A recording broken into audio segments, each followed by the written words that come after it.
Ever think about like what your pet might be feeling in their final moments? It's something we kind of avoid, But there's this article, Pet Death and Human Love. Mm. It's by Sonia from the blog EOKey, and it really dives into this. Oh, it's an important topic, and people don't think about it much. We put so much love into our pets, but then when they're at the end, what happens? Yeah, this article, it really made me think.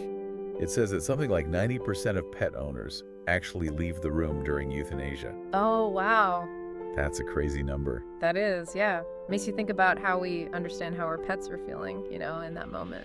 Yeah, because we always talk about how close we are with our pets. Right. This article says that a pet's death is like the ultimate test. Mm-hmm. It's easy to love them when they're healthy and happy, but are we really there when they need us most?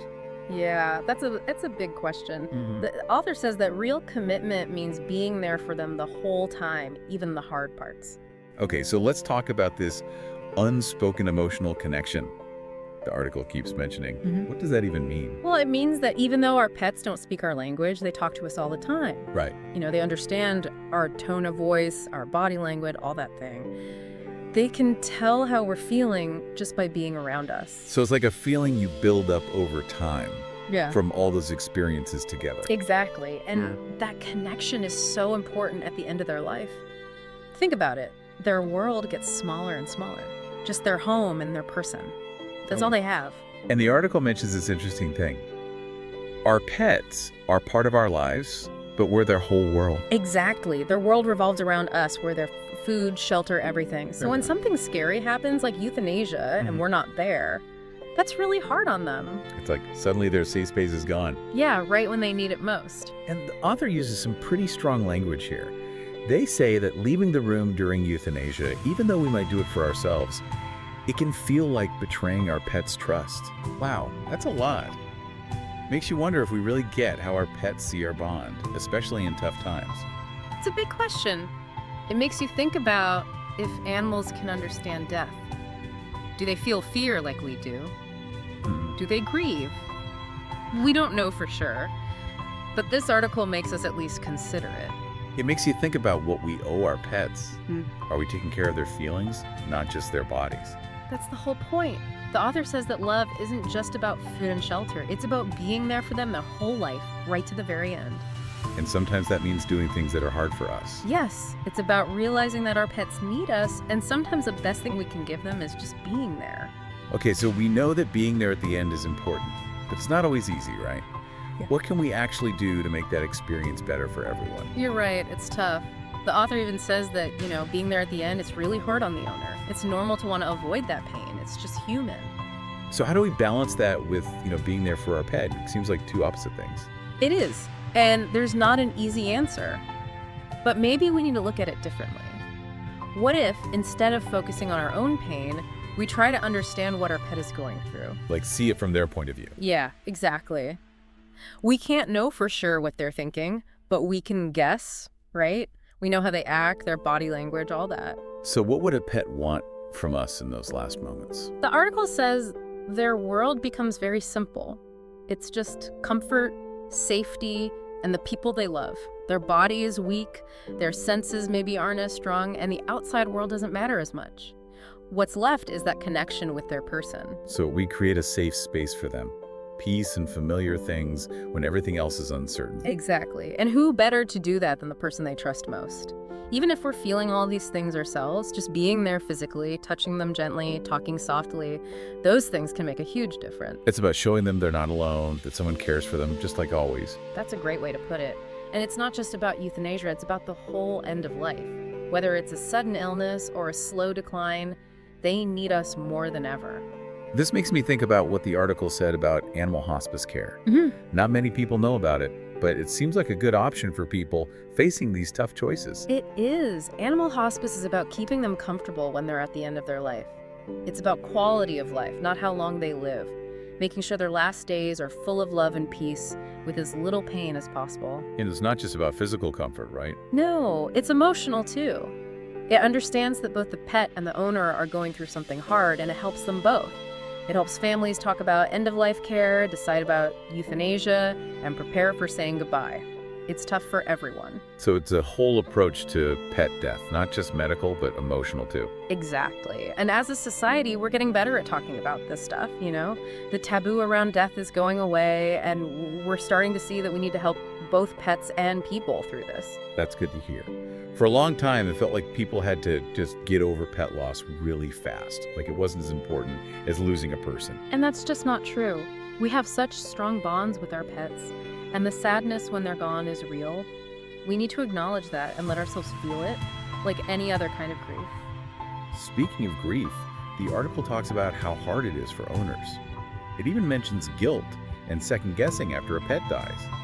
I think a lot of people feel that. Oh yeah, it's very common. And it's okay to feel that way. It's normal to wonder if we did the right thing, if we could have done more. But we have to remember, we did our best with what we knew at the time. It's like we're responsible for their whole lives, and that's a lot to carry. It is. And that's why it's so important to take care of ourselves too. Talk to friends, family, therapists, support groups. Having a place to talk about your feelings without judgment can make a huge difference. Like you say on airplanes, put your own oxygen mask on first. Yeah. Right? Exactly. You can't help others if you're not taking care of yourself. If we're drowning in our own grief and guilt, we can't be there for our pets when they need us. This conversation has given me a lot to think about. I appreciate how much it focuses on our pets' feelings, not just their physical needs. I think we could all be better at that. Absolutely. Our pets give us so much more than company. They teach us about love, loyalty, and enjoying the moment. And we owe it to them to take care of them the best way we can in life and in death. So for someone listening who's facing this right now, their pet is nearing the end, what would you say to them? What's the big takeaway from this deep dive? I would say, remember, you're not alone. Everyone goes through this, and there are people who can help. Talk to your vet, talk to people who've been through it, find support groups, look into animal hospice. And let yourself feel your feelings. Don't be afraid to be sad. Celebrate the life you shared with your pet, and remember how much they meant to you. That's perfect. And remember, even though goodbyes are hard, doing it with love and compassion can be a really beautiful thing. It's a chance to remember how close you were, to be thankful for the joy they brought you, and to know you did everything you could to make their last journey peaceful. This deep dive is focused on the practical and emotional side of things. But the article also asks a bigger question. Do animals have the same emotional needs as humans? That's so interesting. People have been debating that forever. The author uses pet euthanasia to argue that animals, like us, want love and safety when things are hard. So maybe choosing to leave the room is more about us being uncomfortable with death than about what's best for our pet. That's one way to see it. It definitely makes you think, if animals have feelings like us, then we have to really think about how we treat them. It makes you wonder if what we do at the end is more about our own fears than about what our pet needs. That's a good point. It makes us look at ourselves and ask if we're really putting our pet first or if we're just trying to avoid feeling bad. This leads to another interesting thing the article talks about, the universality of need. It says that how we treat our pets, especially at the end, shows our own values and beliefs about life and death. That's powerful. It's like our actions show how compassionate we are. If we can comfort a dying animal, can we do the same for other people? And if we don't, what does that say about our own fears about death? It's a lot to think about, but it's an important conversation. How we deal with death, whether our own or someone we love's, affects how we see all of life. It's about understanding that we're all connected and being kind to all living things, especially when they're vulnerable. This deep dive has really changed how I think about loving and caring for my pets. Me too. Yeah. It reminds us that we're responsible for more than just their basic needs. It's about being there for them emotionally, giving them comfort and security, and honoring our bond with them right to the very end. And knowing that even though saying goodbye is hard, doing it with love can be a beautiful experience.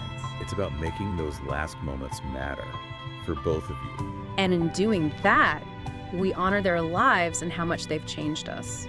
This has been such an interesting conversation. We could talk about this for hours. There's so much to think about, and I hope people keep talking about it, you know, with their families, their friends, even their vets. It's tough, but important. Yeah, I agree. As we finish up, there's this one thing from the article that sticks with me. It's about what our pets might be teaching us about death. What if we tried to see it from their side? Interesting. We put all our own fear on them, but what if they see death totally differently? Right. What if they don't fear it, but just accept it as part of life? They're so good at living in the moment, maybe letting go is easier for them. That's a nice thought. It goes back to what we said about just being present. If we can let go of our own fears and just be there with them, maybe that's the best thing we can do. It's about meeting them where they are, emotionally. You're not trying to control things, you let them lead you through it. That takes a lot of trust, huh? In the process, in your pet, even in yourself, to handle all those feelings. It does. But that's where the strength of that bond comes in. It makes us better, more compassionate, and ready to face all of life, even the end. And maybe by letting go of our fear, we can learn from our pets how to live and die with grace. That would be amazing. A lesson they're trying to teach us all along, in their own quiet way. The author ends with this question. If your pet could understand you, what would you say to them at the very end? Wow, that's powerful. What would you say to show how much you love them, how thankful you are, how you accept that you have to say goodbye? Would you say you're sorry for anything? For times you weren't the best friend? Or would you talk about the good times, the fun, all the love you shared? Would you tell them it's okay that they were so loved and that you'll miss them terribly? Or would you just be there quietly, touch them, look at them, and let that say everything? I don't think there's a right answer. It's about what feels right for you and your pet. You're right. And even if you can't find the words, love is universal. They'll feel you there, your touch, what you mean. That's what's important. And maybe, in those last moments, they'll send a message back. A little nudge, a lick, a look in their eyes that says, I get it. I love you too. It's okay. That's so beautiful. Even in death, that love is still there. So as we wrap up, think about your own pets. What have they taught you about love, loss, how precious life is? And how can you show them you appreciate that bond? Not just at the end, but every day. Maybe this made you think about animal hospice or how to help a pet through a hard time.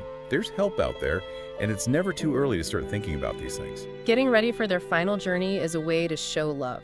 It's like saying, I cherish every moment and I'll make things as peaceful as possible for you. And by doing that, we honor them and learn more about life, loss, and how powerful love is. Thanks for joining us on this journey. Until next time, may you find peace and comfort in the love of your pets.